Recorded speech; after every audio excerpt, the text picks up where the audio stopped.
Armando, the Lionel Messi of racing pigeons.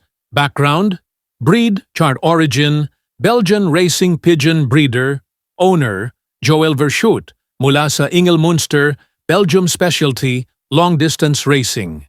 Nickname, Lionel Messi of Pigeons, dahil sa kakaibang galing at consistent na panalo sa malalayong mga karera at achievements. Nanalo ng First Ace Pigeon KBDB, Long Distance Old Birds, 2018, Belgium. Isa sa pinaka-prestihiyosong titulo sa pigeon racing. Top finisher sa maraming 1,000 kilometro plus na races. Madalas nakakauwi ng mas maaga kaysa sa ibang kalaban.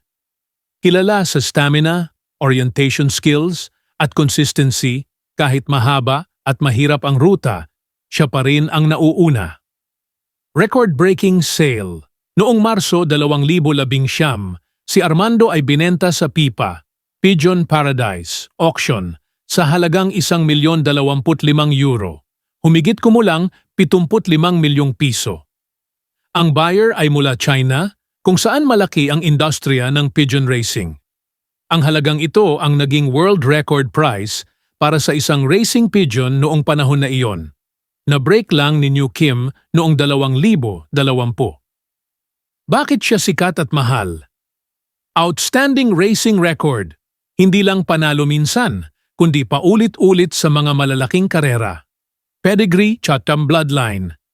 Ang kanyang mga magulang at offspring ay kilala rin sa larangan ng karera. Breeding value.